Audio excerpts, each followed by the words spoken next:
கிறிஸ்துவுக்குள் பிரியமான சகோதர சகோதரிகளே, இயேசு கிறிஸ்துவின் இனிதான நாமத்தில் நான் உங்களை வாழ்த்தி வரவேற்கிறேன். இன்றைய தினம் நாம் தியானிக்க தெரிந்து கொண்ட வசனம் 1 சாமுவேல் 1 ஆகையால் அவன் கர்த்தருக்கென்று கேட்கப்பட்டபடியினால் அவன் உயிரோடு இருக்கும் சகல நாளும் அவனை கர்த்தருக்கே ஒப்பு கொடுக்கிறேன் என்றாள். அவன் அங்கே கர்த்தரை பணிந்து கொண்டான். சீலோவிலே கர்த்தருடைய ஆலயத்திற்கு வருடந்தோறும் எல்கானாவின் குடும்பத்தினர் வருவார்கள். அன்னாள் பிள்ளை இல்லாததினால் கர்த்தருடைய ஆலயத்திற்கு வருகிறாள். மனம் கசந்து அழுது கர்த்தரை நோக்கி ஜெபிக்கிறாள். தேவரீர் உமது அடியாளின் சிறுமையை பார்த்து ஒரு ஆண் பிள்ளையை கொடுத்தால் அவன் உயிரோடு இருக்கும் சகல நாளும் உமக்கே கொடுப்பேன் என்று பொருத்தனையோடு ஜெபித்தாள்.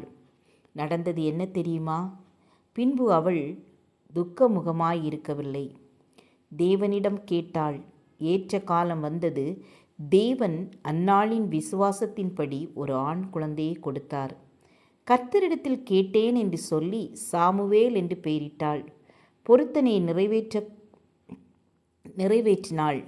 அந்நாள் பொருத்தனை செய்தபடி பிள்ளை சற்று வளர்ந்ததும் அவனை ஆலயத்திற்கு கொண்டு போய் ஒரு காளையை பலியிட்டு ஏலியிடம் சாட்சியாக தேவனிடம் இந்த பிள்ளையை கேட்டு விண்ணப்பம் பண்ணினேன்.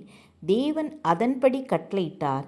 அதனால் இவனை கர்த்தருக்கே ஒப்பு கொடுக்கிறேன் என்று பணிந்து கொண்டாள். நாமும் ஜெபம் பண்ணி தேவனுடைய அற்புதத்தை பெற்றுக்கொள்ள வேண்டும்.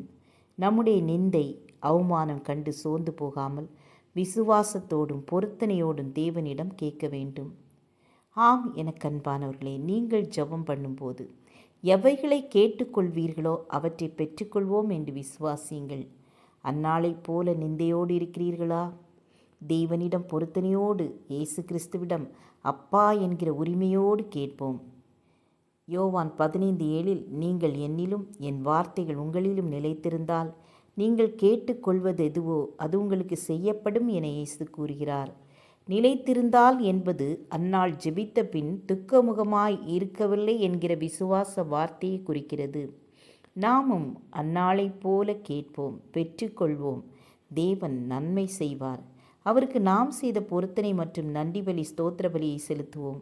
நன்மை செய்த தேவனை மைமைப்படுத்துவோம். ஜெபம் செய்வோமா?